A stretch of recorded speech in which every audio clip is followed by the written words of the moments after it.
Hi students, उम्मीद है आप लोग खैरियत से होंगे और बेहतरीन सेहत के साथ होंगे।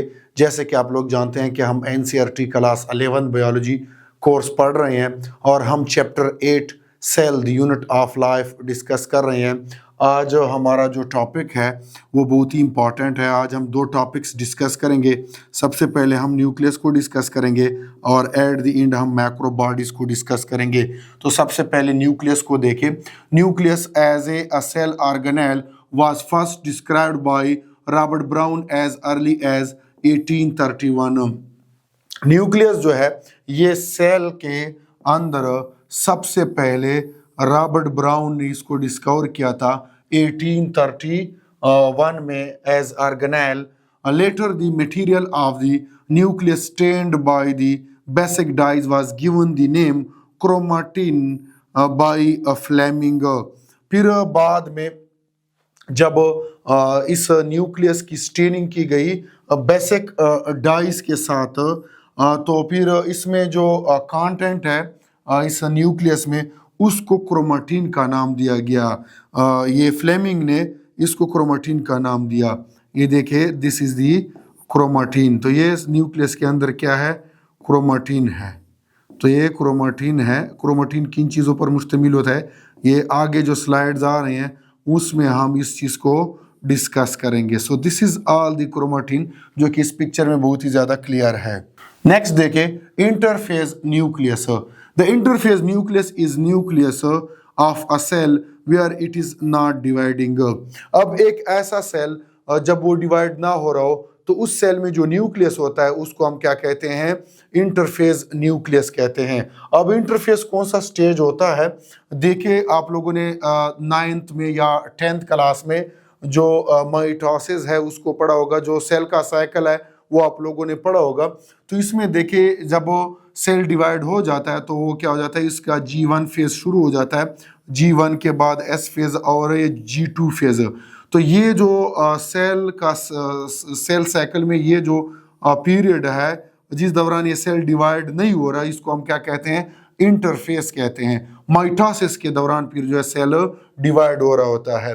तो सेल साइकिल में माइटोसिस के अलावा जो पीरियड होता है, जो टाइम होता है, उसको हम क्या कहते हैं? और उसको इंटरफेस कहते हैं। तो इंटरफेस के दौरान जब जो न्यूक्लियस होता है वो डिवाइड नहीं हो रहा होता, तो उस वक्त न्यूक्लियस की क्या सूरत हाल होती है? So interphase nucleus has highly extended and elaborate nucleoprotein fibres called chromatin. जब न्यूक्लियस एक ऐसे सेल में है जब वो सेल डिवाइड नहीं हो रहा होता, तो उस वक्त न्यूक्लियस में क्या होता है कि एक्सटेंडेड फॉर्म में ये न्यूक्लियोप्रोटीन फाइबर्स होते हैं, और ये किस फॉर्म? एलेबोरेट, बहुत ही ज़्यादा वाज़े और क्लियर फॉर्म में ये इस तरह क्या होते हैं? जो न्यूक्लियोप्रोटीन फाइबर्स होते हैं इस तरह, और इसको फिर हम क्या नाम देते हैं? क्रोमेटिन का नाम देते हैं। मीन्स दैट कि जो क्रोमोसोम होते हैं वो एक्सटेंडेड होते हैं, उनकी लेंथ ज़्यादा होती है। क्रोमेटिन में और भी चीज़ें होती है, लेकिन बुनियादी चीज़ इसमें क्रोमोसोम होते हैं। तो अगर सेल डिवाइड नहीं हो रहा होता तो उस वक्त सेल जो होता है इंटरफेज स्टेज में होता है, और उस वक्त इसका जो न्यूक्लियस होता है उसमें जो क्रोमेटिन मटेरियल होता है, मीन्स इसमें जो क्रोमोसोम होते हैं वो एक्सटेंडेड होते हैं, लंबे होते हैं, उनकी लंबाई ज़्यादा होती है। और यहाँ पर यही न्यूक्लियोप्रोटीन फाइबर को किस क्रोमेटिन को कहा गया है। फिर जो है ये जो न्यूक्लियस होता है, एक तो क्रोमेटिन पर मुश्तमिल होता है, दूसरा इसमें आपको न्यूक्लियर मैट्रिक्स मिलेगा। आपको इसमें न्यूक्लियर मैट्रिक्स मिलेगा, और इस मैट्रिक्स को हम कौन सा नाम देते हैं? न्यूक्लियोप्लाज्म का नाम देते हैं। और क्या होगा इसमें कि आपको इसमें मिलेगा 1 or more spherical bodies called nucleoli. Nucleus में आपको न्यूक्लियोलाई भी मिलेगा। ये देखिए, ये न्यूक्लियोलाई है। ये जो स्फेरिकल बॉडी है ये क्या है? ये न्यूक्लियोलस है। एक को न्यूक्लियोलस कहते हैं, दो या दो से ज्यादा को न्यूक्लियोलाई कहते हैं। तो आपको न्यूक्लियस में एक या एक से ज्यादा न्यूक्लियोलाई भी मिल सकते हैं। सो ये था इसके हवाले से जो न्यूक्लियस है कि इसमें आपको क्रोमेटिन मिलेगा, न्यूक्लियर मैट्रिक्स मिलेगा, मींस न्यूक्लियोप्लाज्म मिलेगा, और दूसरा न्यूक्लियोलाई आपको मिलेंगे न्यूक्लियस में। नेक्स्ट देखिए कि electron microscopy has revealed that the nuclear envelope consist of two parallel membrane. अब इलेक्ट्रॉन माइक्रोस्कोप जो है उसके स्टडी से ये वाजे है, ये क्लियर है कि जब आप सेल को देखते हैं इलेक्ट्रॉन माइक्रोस्कोप से, तो उसमें ये जो न्यूक्लियस होता है इसके गिर्द दो पैरेलल मेम्ब्रेन होते हैं, और इन मेम्ब्रेन को हम क्या कहते हैं, न्यूक्लियर इन्वेलप कहते हैं या न्यूक्लियर मेम्ब्रेन कहते हैं। So this is the nuclear envelope और nuclear membrane. They have a space between 10 to 50 nanometer called the perinuclear space। अब ये जो स्पेस होता है इसमें ये न्यूक्लियर मेम्ब्रेन ने जिस स्पेस को सराउंड किया होता है, इस स्पेस का डायमीटर कितना होता है, 10 to 50 नैनोमीटर होता है, और इस स्पेस को हम क्या नाम देते हैं, पेरीन्यूक्लियर स्पेस नाम देते हैं। नेक्स्ट देखें कि nuclear membrane forms a barrier between the materials present inside the nucleus and the cytoplasm। कि ये जो सेल है और सेल के अंदर ये जो न्यूक्लियस के गिर्द ये जो न्यूक्लियर मेम्ब्रेन है, ये न्यूक्लियर मेम्ब्रेन क्या करता है, ये न्यूक्लियर मेम्ब्रेन बैरियर बनाता है किसके दरमियान, ये न्यूक्लियस के दरमियान और साइटोप्लाज्म के दरमियान। सो न्यूक्लियस और साइटोप्लाज्म के दरमियान ये जो न्यूक्लियर मेम्ब्रेन है ये क्या है, ये बैरियर है। नेक्स्ट देखें कि the outer membrane usually remains continuous with the endoplasmic reticulum. अब सेल के अंदर न्यूक्लियस का, अब फॉर एग्जांपल ये सेल है तो ये जो है ये इनर मेम्ब्रेन है और ये न्यूक्लियर मेम्ब्रेन का आउटर मेम्ब्रेन है। तो इसका जो आउटर मेम्ब्रेन है ये इस यहाँ पर किसके साथ कंटिन्यूस होता है, इंडोप्लाज्मिक रेटिकुलम के साथ। जो रफ इंडोप्लाज्मिक रेटिकुलम होता है उसके साथ ये कंटिन्यूस होता है। प्रीवियस जो मेरे लेक्चर्स है वहां पर भी ये चीज मैं समझा चुका हूं तफसील के साथ, डिटेल के साथ। Outer membrane also bears ribosomes on it. ये जो आउटर मेम्ब्रेन है इसका न्यूक्लियस के गिर्द जो मेम्ब्रेन है, इसके जो आउटर मेम्ब्रेन है इस पे आपको क्या मिलेंगे, राइबोसोम भी मिल सकते हैं। एक राइबोसोम आपको यहाँ पर रफ इंडोप्लाज्मिक रेटिकुलम के साथ भी मिलेंगे अटैच। तो राइबोसोम जो है ये जो न्यूक्लियर इन्वेलप है इसका जो आउटर मेम्ब्रेन है यहाँ पर भी आपको राइबोसोम मिलेंगे।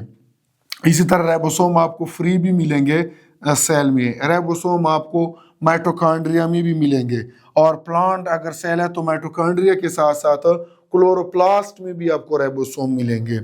नेक्स्ट देखिए कि at a number of places the nuclear envelope is interrupted by minute pores which are formed by the fusion of its two membranes।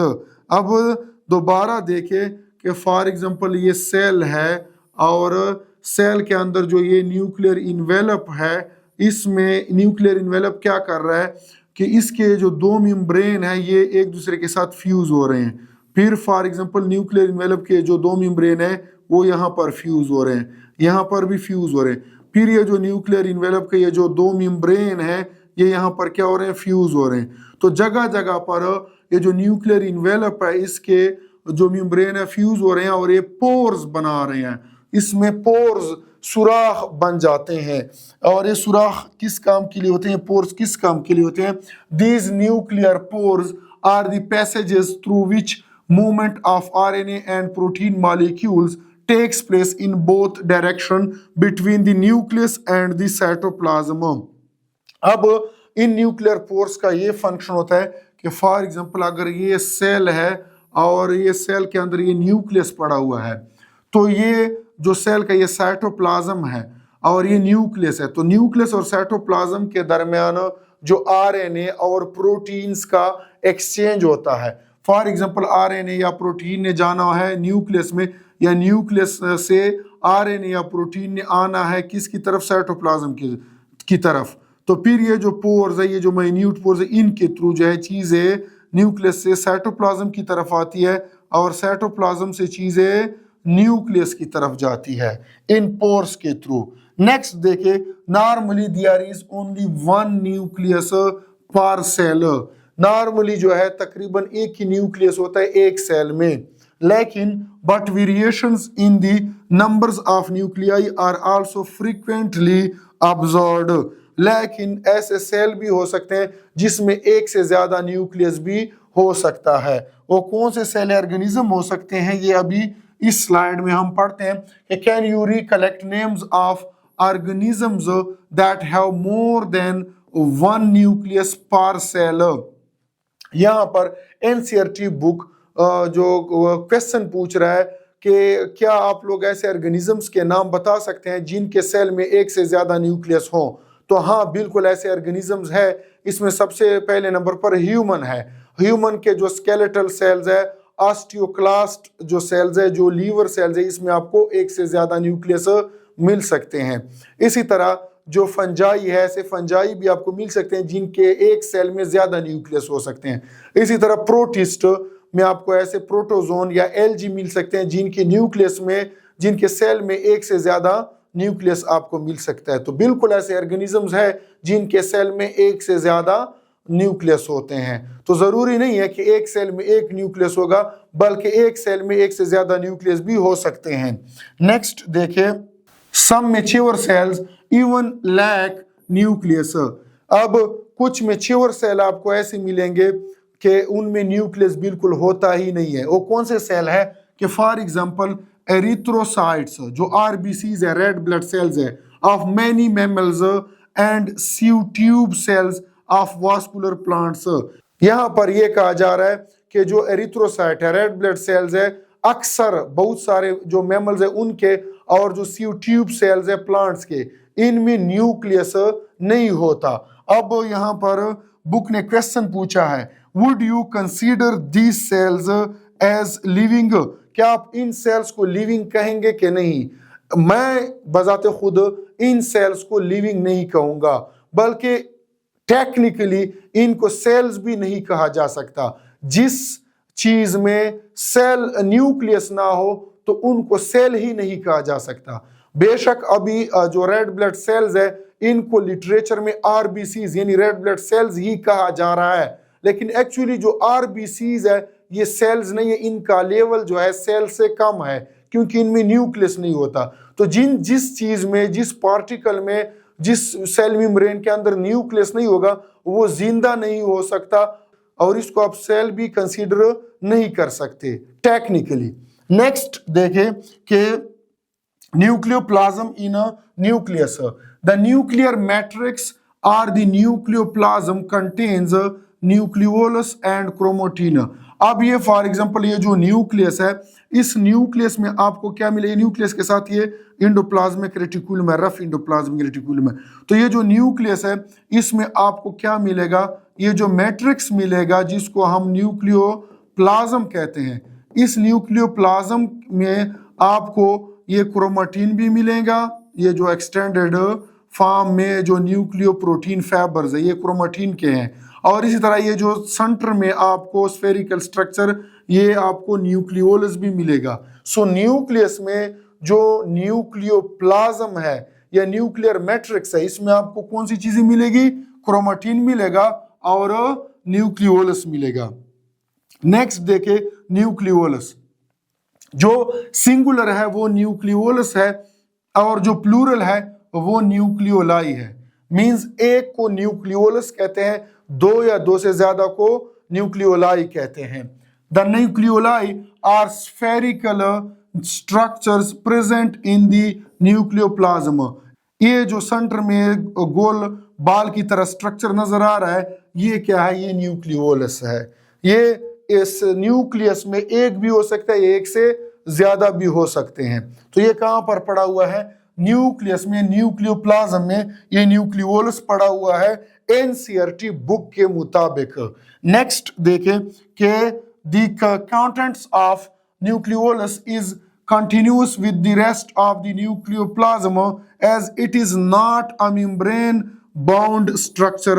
अब यहां पर देखें कि ये जो स्फेरिकल स्ट्रक्चर है इसके गिर्द मेम्ब्रेन नहीं होता, इस वजह से इस न्यूक्लियोलस के जो कंटेंट है वो ये न्यूक्लियर जो मैट्रिक्स है या न्यूक्लियोप्लाज्म जो है इसके साथ कंटिन्यूस होते हैं इसके कंटेंट। नेक्स्ट देखें कि nucleolus is a site for active ribosomal RNA synthesis. अब ये न्यूक्लियस में जो न्यूक्लियोलस होता है इसमें राइबोसोमल आरएनए की सिंथेसिस होती है और इसमें राइबोसोम के स्मॉल और लार्ज जो सब यूनिट है वो बनते हैं।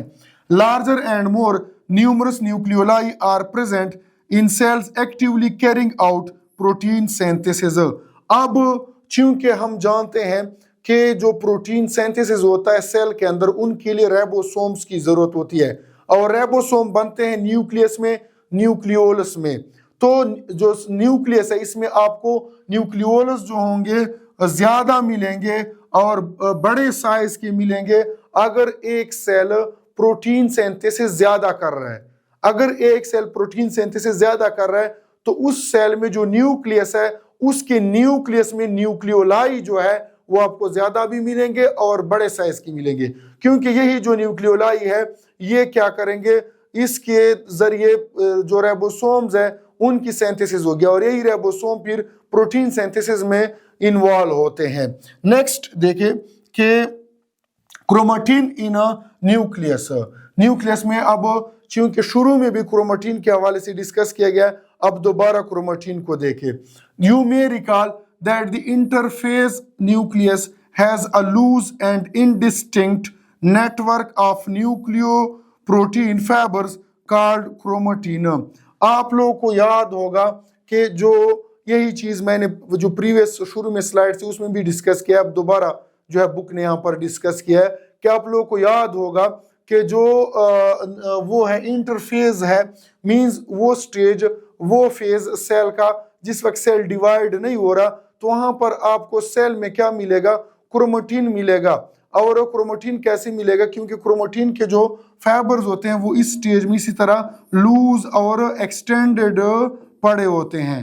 ये जो डायग्राम है इसमें ये बिल्कुल क्लियर है, ये जो कंप्यूटराइज्ड डायग्राम है इसमें क्रोमेटिन के जो फाइबर्स है जो न्यूक्लियो प्रोटीन के फाइबर्स है ये बिल्कुल क्लियर है और वाज़े है। नेक्स्ट देखें कि but during different stages of cell division cells show structure chromosomes in place of the nucleus। लेकिन फिर क्या होता है कि जब सेल डिवीजन हो रहा होता है तो फिर ये न्यूक्लियो प्रोटीन जो के जो फाइबर है जो क्रोमेटिन के फाइबर है ये क्या हो जाते हैं, ये सिकुड़ जाते हैं, ये साइज में शॉर्ट हो जाते हैं और क्रोमोसोम की ऑब्जर्वेशन फिर जो है आसान हो जाती है उस वक्त जब सेल डिवाइड हो रहा होता है। नेक्स्ट देखें कि दी कंपोजिशन ऑफ क्रोमेटिन, कि क्रोमेटिन जो है ये किन चीजों का बना होता है, इनमें कौन कौन सी चीजें होती है। क्रोमेटिन कंटेन्स, इसमें आपको डीएनए मिलेगा, some basic protein called histone protein मिलेंगे, मींस दैट कि इसमें आपको क्रोमोसोम मिलेगा, क्रोमोसोम में डीएनए होता है और हिस्टोन प्रोटीन होते हैं। दूसरा आपको क्या मिलेगा कि सम नॉन हिस्टोन प्रोटीन भी आपको मिलेंगे क्रोमेटिन में, और क्या मिलेगा आपको आरएनए मिलेगा। सो चार चीजें आपको क्रोमेटिन में मिलेगी, एक डीएनए आपको मिलेगा, दूसरा हिस्टोन प्रोटीन्स, तीसरे नंबर पर नॉन हिस्टोन प्रोटीन्स और चौथे नंबर पर आपको आरएनए मिलेगा। नेक्स्ट देखें कि 46 chromosomes are present in 23 pairs in every somatic cell of human। अब जो इंसान है उसके जो सोमेटिक सेल है, बॉडी का सेल है, एक नॉर्मल जो इंसान है उसके सोमेटिक बॉडी का जो सेल है वहां पर आपको हर सोमेटिक सेल में कितने क्रोमोसोम मिलेंगे, जो न्यूक्लियस है न्यूक्लियस में आपको 46 क्रोमोसोम मिलेंगे और ये 46 क्रोमोसोम किस तरह पड़े होंगे, ये 46 क्रोमोसोम आपको सेल के न्यूक्लियस में 23 पेयर्स की फॉर्म में मिलेंगे, मींस दैट के 23 पेयर्स ऑफ क्रोमोसोम होंगे तो क्रोमोसोम की टोटल तादाद 46 होगी। There is a single DNA in every chromosome.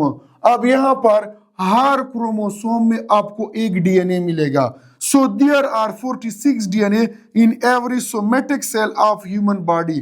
तो यहाँ पर ये क्लियर हो जाता है कि हमारे बॉडी में जो सोमेटिक सेल है, अगर सोमेटिक सेल में हर क्रोमोसोम में एक डीएनए है और सेल में 46 क्रोमोसोम है तो इट मींस कि हमारे हर सेल में 46 डीएनए है।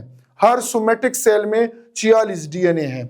नेक्स्ट देखिए कि length of 46 DNA in 46 chromosome of single human somatic cell is approximately 2 metre. अब यहाँ पर एनसीईआरटी बुक कह रहा है कि फॉर एग्जांपल अगर हम ह्यूमन का एक सोमेटिक सेल ले ले और वहां पर इसके न्यूक्लियस में हम जो 46 क्रोमोसोम है, मींस जो हर क्रोमोसोम में अगर एक डीएनए है तो इट मीन जो इसमें 46 डीएनए है, अगर हम इन 46 डीएनए को एक्सटेंड कर ले तो ये कितने हो जाएगा, 2 मीटर तक हमारे पास ये जो 46 डीएनए होंगे ये कितने एक्सटेंड हो जाएंगे, 2 मीटर तक एक्सटेंड हो जाएंगे एनसीईआरटी बुक के मुताबिक। नेक्स्ट देखें कि you will study the detail of DNA packaging in the form of A chromosome in class 12। अब यहां पर ये चीज है कि फॉर एग्जांपल हमारे ह्यूमन बॉडी में तो ऐसे सेल भी होते हैं जो कि बहुत ही स्मॉल होते हैं। अब उन स्मॉल सेल्स में ये 2 मीटर डीएनए कैसे इसकी पैकेजिंग हो जाती है, तो यहां पर एनसीईआरटी बुक कहता है कि ये जो पैकेजिंग ऑफ डीएनए होता है ये आप लोग जो क्लास 12 है वहां पर सीखेंगे। नेक्स्ट देखिए कि every chromosome is visible only in dividing cell, कि आपको क्रोमोसोम ऐसे सेल में नजर नहीं आएगा अगर एक सेल डिवाइड नहीं हो रहा है। अगर एक सेल डिवाइड हो रहा है तो उस वक्त आपको सेल में क्रोमोसोम नजर आएगा। It essentially has a primary constriction or the centromere. अब हर क्रोमोसोम के में क्या मिलेगा आपको, एक कंस्ट्रिक्शन इसी तरह मिलेगा और इस कंस्ट्रिक्शन को हम क्या कहते हैं, सेंट्रोमियर कहते हैं हम। नेक्स्ट देखिए on the sides of centromere disc shaped structures called kinetochores are present। अब जो क्रोमोसोम में ये जो कंस्ट्रिक्शन आप लोग को नजर आ रहा है, इस कंस्ट्रिक्शन के साइड्स पर आपको क्या मिलेंगे, इसके साइड्स पर ऐसे प्रोटीन मिलेंगी, इस साइड पर भी और इस साइड पर भी, और इन प्रोटीन्स को हम क्या कहते हैं, कैनेटोकोर प्रोटीन्स कहते हैं। नेक्स्ट देखिए कि centromere holds 2 chromatids of A chromosome. For example ये जो एक क्रोमोसोम है ये कितने क्रोमेटिड पर मुश्तमिल है, 2 क्रोमेटिड पर मुश्तमिल है। ये एक क्रोमेटिड है और ये दूसरा क्रोमेटिड है, तो आपको जो ये सेंट्रोमियर है ये 2 क्रोमेटिड को आपस में बांध के रखता है। नेक्स्ट देखें टाइप्स ऑफ क्रोमोसोम्स, के क्रोमोसोम्स के कितने टाइप्स है। Based on the position of the centromere the chromosomes can be classified into 4 types. अब सेंट्रोमियर की बुनियाद पर जो है, सेंट्रोमियर के लोकेशन की बुनियाद पर हम क्रोमोसोम को 4 टाइप्स में डिवाइड करते हैं। एक है मेटासेंट्रिक क्रोमोसोम, दूसरे टाइप जो है वो है सब मेटासेंट्रिक क्रोमोसोम, और तीसरा जो टाइप है वो एक्रोसेंट्रिक क्रोमोसोम, चौथा जो टाइप है वो है टीलोसेंट्रिक क्रोमोसोम। अब सबसे पहला जो टाइप है इसको देखे, मेटासेंट्रिक क्रोमोसोम को देखे कि इसमें जो सेंट्रोमियर होता है ये कहां पर लोकेटेड होता है। The metacentric chromosome has middle centromere forming 2 equal arms of the chromosome. अब जो मेटासेंट्रिक क्रोमोसोम होता है इसमें देखिए ये सेंट्रोमियर बिल्कुल यहाँ पर सेंटर में है और इससे इस तरफ भी और इस तरफ भी जो इनके आर्म्स है और उनकी लेंथ क्या है, इक्वल है। तो जो मेटासेंट्रिक क्रोमोसोम है इसमें सेंट्रोमियर सेंटर में होता है। सब metacentric chromosome, the sub metacentric chromosome has centromere slightly away from the middle of the chromosome. जो सब मेटासेंट्रिक क्रोमोसोम है उसमें क्या होता है कि इसमें जो सेंट्रोमियर होता है वो थोड़ा सा मिडल से जो होता है एक तरफ होता है। कैसे, it form 1 shorter arm and 1 longer arm. इसमें एक जो आर्म बनते हैं ये क्या होते हैं, ये शॉर्टर बनते हैं थोड़ा, और दूसरे साइड पर जो आर्म बनते हैं वो थोड़े से लंबे बनते हैं। नेक्स्ट देखें वो है acrocentric chromosome. In case of acrocentric chromosome, the centromere is situated close to its end. जो centromere होता है वो बिल्कुल end की तरफ होता है, देखिए यहाँ पर ये एक्रोसेंट्रिक क्रोमोसोम है, तो आर्म बिल्कुल एंड के नजदीक, जो सेंट्रोमियर है वो एंड के नजदीक है, तो एक तरफ जो है बहुत ही शॉर्ट आर्म बन रहा है और ये दूसरे तरफ ये लंबा आर्म बन रहा है। It form one extremely short and one very long arm. तो इसमें देखिए कि एक बहुत ही लंबा आर्म बन रहा है और दूसरा जो आर्म है वो आर्म लंबा बन रहा है। चौथे नंबर पर क्रोमोसोम को देखें कि telocentric chromosome. The telocentric chromosome has a terminal centromere. जो टीलोसेंट्रिक क्रोमोसोम में जो सेंट्रोमियर होता है वो बिल्कुल एंड पर होता है यहाँ पर, तो यहाँ पर इसका क्या है, सेंट्रोमियर है टीलोसेंट्रिक क्रोमोसोम का।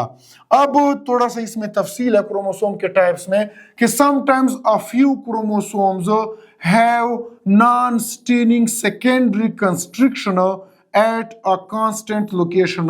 कभी कभी क्रोमोसोम में एक तो ये सेंट्रोमियर पे कंस्ट्रिक्शन है, दूसरे कंस्ट्रिक्शन भी, जैसे यहाँ पर ये देखिए ये कंस्ट्रिक्शन है, इस आर्म में यहाँ पर ये कंस्ट्रिक्शन है, तो कभी कभी सेकेंडरी कंस्ट्रिक्शन भी आपको देखने को मिलता है क्रोमोसोम में। This gives the appearance of A small fragment called the satellite. अब यहाँ पर ये जो सेकेंडरी कंस्ट्रिक्शन हो जाता है इसमें ये एक शॉर्ट सा यहाँ पर आर्म बन जाते हैं और इन शॉर्ट आर्म्स को फिर हम क्या कहते हैं, सैटेलाइट कहते हैं। ये तो था इसके हवाले से, न्यूक्लियस के हवाले से, जो आज हमारा मेजर और बड़ा टॉपिक था। तो अभी एक माइनर छोटा सा टॉपिक है इसी न्यूक्लियस के टॉपिक के साथ आज के लेक्चर में जो डिस्कस करने जा रहा हूं वो है मैक्रोबॉडीज। मैक्रोबॉडीज किसे कहते हैं, ये पराक्सीसोम और ग्लाइऑक्सीसोम जो हमारे पास ऑर्गेनेल्स है उन पर इनको मैक्रोबॉडीज कहते हैं। हम जानते हैं कि ग्लाइऑक्सीसोम जो है वो प्लांट के सेल में हो सकते हैं और जो पराक्सीसोम है ये ऐसे ऑर्गेनेल्स है जो बहुत सारे जो यूकैरियोटिक सेल्स है उनमें पराक्सीसोम्स होते हैं। अब यहाँ पर एनसीईआरटी बुक ने मैक्रोबॉडीज के हवाले से क्या लिखा है कि microbodies are membrane bound minute vesicles. ये सेल में, ये फॉर एग्जांपल सेल है तो सेल में ये मेम्ब्रेन बाउंडेड माइन्यूट बहुत ही छोटे छोटे वेसिकल होते हैं। They contain various enzymes. अब इनमें बहुत सारे क्या होते हैं, इंजाइम होते हैं। They are present in both plant and animal cells. अब ये जो है प्लांट और एनिमल सेल्स में हो सकते हैं और होते हैं जो मैक्रोबॉडीज है। जैसे कि अभी मैंने मेंशन किया कि जो ग्लाइऑक्सीसोम है ये प्लांट में होते हैं और ये जो पराक्सीसोम है ये प्लांट में भी होते हैं और एनिमल में भी होते हैं और दूसरे जो यूकैरियोट है उनमें भी आपको पराक्सीसोम मिल सकते हैं। हम जानते हैं कि जो पराक्सीसोम है ये ऐसे मैक्रोबॉडीज है जो कि प्लांट और एनिमल सेल में क्या करते हैं, हाइड्रोजन परऑक्साइड की ब्रेक डाउन करते हैं। इसी तरह जो ग्लाइऑक्सीसोम है हम देखते हैं कि जो सीड्स होते हैं जो उनमें उनकी जो जर्मिनेशन होती है वहां पर ये जर्मिनेशन के लिए जो फैट्स की कन्वर्जन होती है दूसरे मॉलिक्यूल में ताकि उनसे एनर्जी हासिल किया जा सके, तो ग्लाइऑक्सीसोम वहां पर फिर यूज होते हैं। So peroxisome and glyoxysomes are the types of the microbodies. So ये था आज न्यूक्लियस और मैक्रोबॉडीज के हवाले से। नेक्स्ट जो लेक्चर होगा उसमें हम जो चैप्टर 9 है बायोमॉलिक्यूल्स का चैप्टर है उसको शुरू करेंगे और डिस्कस करेंगे। सो मिलते हैं नेक्स्ट लेक्चर में, तब तक अपना ख्याल रखिएगा। शुक्रिया।